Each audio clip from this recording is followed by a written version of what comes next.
Now, here in the UK, rain may be on the way, but the country's most senior fire chief has warned we're not through this yet, as he revealed crews are still dealing with major wildfires in South Wales, Hampshire, Cambridgeshire, as well as the West Midlands. The EU's Climate Monitoring Service has confirmed that Western Europe experienced its hottest June to July period on record, resulting in wildfires, arid fields, shrunken glaciers and low river levels. Further high temperatures are not being ruled out. Well, joining me now is Martin Lyons, a farmer in Cambridgeshire and CEO of the Nature Friendly Farming Network, and Jim Dale, senior meteorologist at British Weather Services and author of Whether or Not and Surviving Extreme Weather. Thank you both very much for joining us on BBC News. Martin, I'm going to begin with you. As any farmer will know, anyone who's been observing the news and the weather of late, how could you avoid it? It is an exceptionally tough time to be a farmer. Tell us about your farm, what type of farm is it and how you've been coping? Yes, we farm in Cambridgeshire. We grow mainly combinable crops, so wheat, barley, beans and oilseed rape. And we've had a record early harvest, but it's been a very disappointing harvest due to the lack of rainfall and extreme heat. And it's not just the crops with less, like the grass behind me and the habitat around me, that's really suffering. So our livestock, where we have sheep, the fodder isn't available. We're having to start to feed some of the provisions we're getting ready for the winter for now. And it's going to have an impact on society because across the farming industry, less produce has been produced. Yeah. Problems now are storing up problems further down the line. Martin, what kind of impact is this going to have on the farm's finances for this year?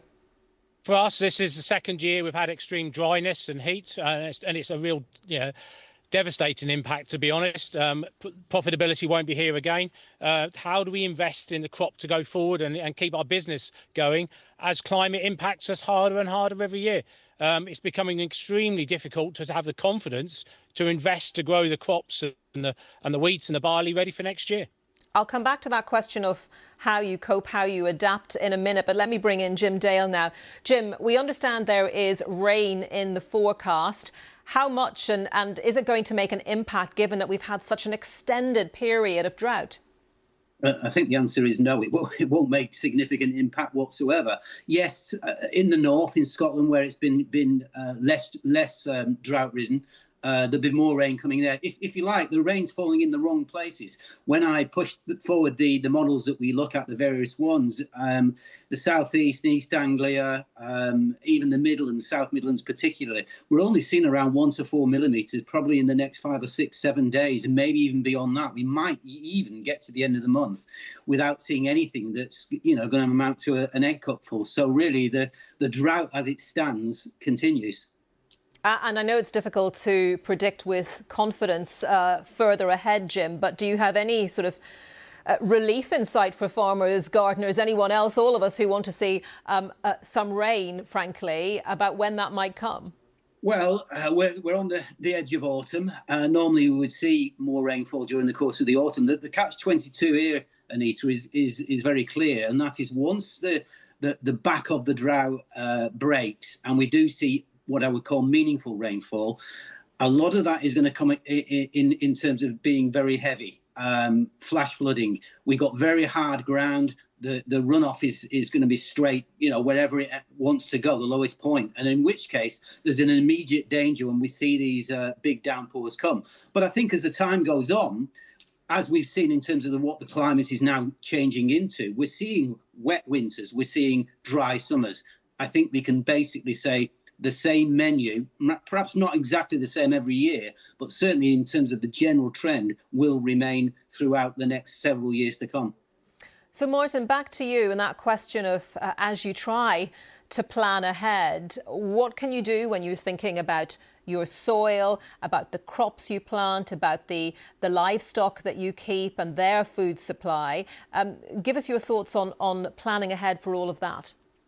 It kind of goes back to what we've already been trying to do, is improve our soil health using government-funded schemes. In England, it's the sustainable farming incentives to fund us to improve soil health. So when that does rain, it soaks into our soils and stays on our farm and not flushes off down to the rivers and dikes and away.